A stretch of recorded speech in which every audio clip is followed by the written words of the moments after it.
नमस्कार दोस्तों, स्वागत है आप सभी का ऑनलाइन एडा श्री चैनल पर। फिर से दोस्तों आप सभी के बीच हाजिर 69,000 को लेकर इस वीडियो में दोस्तों बात करने वाले हैं 69,000 के बारे में। अब सीधे अधिकारियों से सवाल जवाब को लेकर, जैसा कि आप सभी को पता है कि 69,000 के बारे में 31,661 में नियुक्ति देने का आदेश दिया गया था। उसके बाद से प्रक्रिया के बारे में एक नोटिफिकेशन जारी किया गया और इस नोटिस के बाद से रोज़ सोशल मीडिया पर लिस्ट के बारे में जानकारी मिलती कि आज जारी होने वाली है। एक समाचार के माध्यम से जानकारी निकली कि जल्द जारी हो जाएगी, लेकिन कहीं ना कहीं काफ़ी लंबा समय होता हुआ दिखाई दे रहा है। ना तो सरकार की तरफ से सुप्रीम कोर्ट के अंदर एप्लीकेशन डाली जा रही है कि भाई 67,867 भर्ती करवानी है या 31,661 शिक्षकों को नियुक्ति देनी है, और नियुक्ति देनी है तो कब तक देनी है, क्योंकि तमाम चीज़ें वहाँ देखने के लिए मिलती हैं। बहुत सारे अभ्यर्थी मुलाकात के लिए जाते हैं, कुछ अभ्यर्थी वहाँ जाकर के ये बताते हैं कि जल्द वहाँ से लिस्ट आने वाली है, और भी तमाम प्रकार की चीज़ें यहाँ पर देखने के लिए मिलती रहती हैं। और आए दिन अभ्यर्थी सोशल मीडिया के माध्यम से लिस्ट का इंतजार करते हुए दिखाई देते हैं। मैंने भी आप सभी को कई बार बताया कि अधिकारियों के माध्यम से अभी तक जानकारी नहीं दी गई है कि 31,661 की नियुक्ति के बारे में कब से आपका जो प्रोसेस है वो शुरू होगा, और तमाम सवाल आप सभी के सामने देखने के लिए मिलते हैं, लेकिन कहीं ना कहीं अधिकारियों के माध्यम से जानकारी नहीं दी जाती है। एक सबसे बड़ा यहाँ प्रश्न देखने के लिए मिलता है मेरिट के बारे में कि भाई मेरिट किस प्रकार बनने वाली है, क्योंकि आप सभी को पता है अधिकारियों की तरफ से कोई ऑफिशियल नोटिफिकेशन तो जारी हुआ नहीं है और ना ही जानकारी दी गई है। जो उसके अंदर लिखा हुआ था उसके आधार पर 46% का मामला आपके सामने देखने के लिए मिल रहा है। अब 46% के आधार पर अगर अनरिजर्व में से लिए जाएंगे या फिर सभी कैटेगरी में से लिए जाएंगे, इसको लेकर ही विवाद बना हुआ है। सभी में से लेते तो अनरिजर्व वाले अभ्यर्थी जो ओबीसी एससी होंगे उनको नुकसान हो सकता है। अगर अनरिजर्व में से सभी को ले सकते हैं तो ओबीसी की जो पर्सनल कैटेगरी में आएंगे अपने रिजर्वेशन में से, उनके लिए समस्या है। मतलब कहीं ना कहीं तमाम विवाद हैं। अब ऐसे में सरकार की तरफ से इसके बारे में कोई भी स्पष्टीकरण नहीं दिया। जो भी जानकारी निकली उसके आधार पर आपको यह चीज़ें देखने के लिए मिली, चाहे वो मेरिट के बारे में हो, चयन सूची के बारे में हो। अभी हाल ही में आप सभी ने देखा कि यहाँ पे विक्रम सर की तरफ से ये कहा गया था कि 1-2 दिन के अंदर यहाँ से आपका जो प्रोसेस है वो कंप्लीट करवा लिया जाएगा, लेकिन ऐसे में वो भी यहाँ कंप्लीट नहीं हुआ। तो तमाम सवाल तो हैं अभ्यर्थियों के मन में, क्योंकि ऐसे में 67,867 अभ्यर्थी परेशान हैं। उनको लग रहा है कि 31,000 में भर्ती होगी तो 37,000 को इंतजार करना पड़ेगा, लेकिन जो 31,000 वाले हैं वो चाहते कि उनको यहाँ से नियुक्ति मिल जाए। तो कहीं ना कहीं दोनों साइड के अभ्यर्थी तो परेशान हैं, लेकिन अभी तक अधिकारियों के माध्यम से कोई सवाल के जवाब सही तरीके से नहीं दिए गए, जिससे कि अभ्यर्थी को कंफर्म हो पाए कि कौन चयनित हो रहा है कौन नहीं हो रहा है। तो ऐसे में कल की तारीख के अंदर एक धरना प्रदर्शन होने वाला है, जिसके बारे में जानकारी लेने की कोशिश की जाएगी। अब अधिकारियों से सवाल किए जाएंगे, सीधे उनके साथ में वार्ता की जाएगी, क्योंकि आपको पता है इससे पहले 2 धरना प्रदर्शन हो चुके हैं। एक के अंदर 67,867 की नियुक्ति की मांग की गई थी, लेकिन संख्या बल ना होने की वजह से कोई आश्वासन नहीं मिला।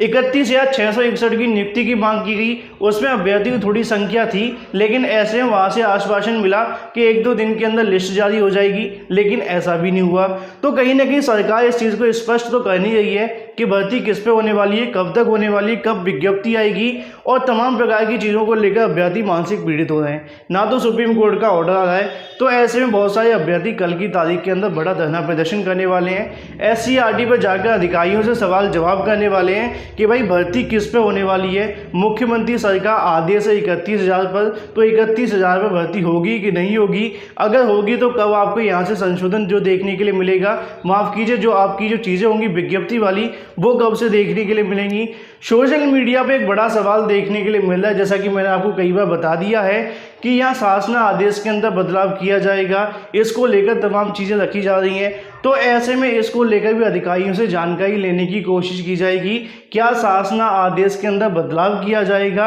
अगर ऐसा है तो अभ्यर्थी को नुकसान होगा कि नहीं होगा, या फिर जो शासन आदेश के अंदर बदलाव किया जा रहा है तो किस प्रकार आपकी मेरिट बनाई जाएगी, कौन से सॉफ्टवेयर का यूज़ किया जाएगा, और ऐसे में जो हाई मेरिटोरियस कैंडिडेट है क्या उनका भी यहाँ पे हित प्रभावित हो रहा है या फिर नहीं होगा। और भी तमाम ऐसे सवाल हैं जिसको लेकर जानकारी लेने की कोशिश की जाएगी।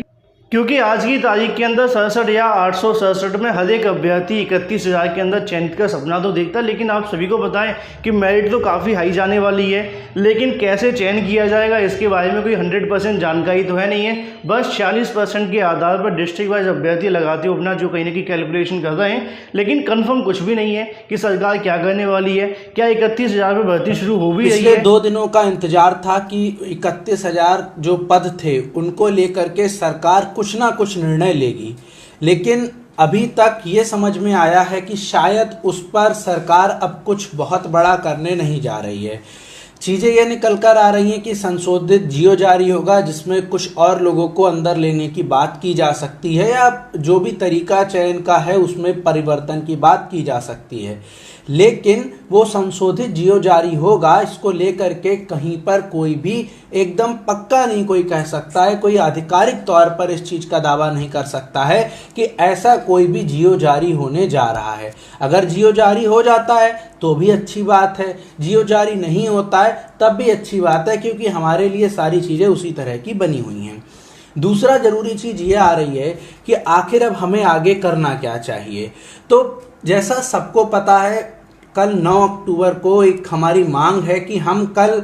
ये चीज़ जानने पहुंचेंगे कि 31,661 पदों पर भर्ती करनी है या नहीं करनी है। इस बारे में अधिकारी स्पष्ट तौर पर चीज़ों को बताएं कि अगर नहीं करनी तो हम अपने घर में बैठे, बेकार में गुटबाजी हो रही है, बेकार में लड़के लड़े जा रहे हैं, बेकार में जो कुछ भी चल रहा है, घर परिवार की उम्मीदें बंधी हुई हैं, जो हम लोगों की उम्मीदें बंधी हुई हैं, वो उम्मीदें हम लोग शांति से ये बात को समझ सकें कि अब ये भर्ती नहीं होनी है तो शांति से घर बैठ जाएं। और अगर इस भर्ती को सही में करना है तो फिर उसका फार्मूला तैयार करें, उसमें आगे का काम तैयार करें कि किस तरह से इस पे काम करना है। इस चीज़ के लिए कल 9 अक्टूबर को सभी लोग SCRT पर पहुंचकर अपनी इस बात को पूछने के लिए कि क्या वास्तव में भर्ती होगी या नहीं होगी, भर्ती अगर होनी है तो किस तरह से भर्ती होगी, क्या सोच है उनका, क्या विचार है उनका, किस आधार पर आगे वो बढ़ रहे हैं, इन सारी चीज़ों को जानने के लिए कल पहुंचिए। जानना चाहते हैं कि जिस विभीषिका से हम गुजर रहे हैं, जो परेशानियों से हम गुजर रहे हैं कि भर्ती होगी या नहीं होगी, तो आखिर कम से कम उस विभीषिका, उस परेशानी से बाहर तो निकलें। हर दिन कभी कोई जाकर के जियो जारी करवा देता है, कोई कहता है लिस्ट जारी हो रही है, कोई कहता है मैं अभी अभी उनसे मिलकर आया हूं, कोई कहता है उनसे मिलकर आया हूं। ये सारी असमंजस की स्थितियां को समाप्त करने का केवल एक रास्ता है, हम खुद मिल लेंगे, खुद मिलकर बात कर लेते हैं, सभी लोग समूह के साथ मिलकर बात कर लेते हैं कि आखिर वास्तव में करना क्या चाहते हो, और अगर करना चाहते हो तो काम आगे बढ़ाओ। संशोधित जियो लाना है लाओ, लेकिन हमें शेड्यूल चाहिए कि आखिर कब तक शिक्षा विभाग 5 से जो शेड्यूल निकलता है वो शेड्यूल निकलवाना कि कब तक इस पे काम होगा। और अगर नहीं करनी है तो विज्ञप्ति निकालो जा करके और उस पे काम करो कि भाई नहीं करना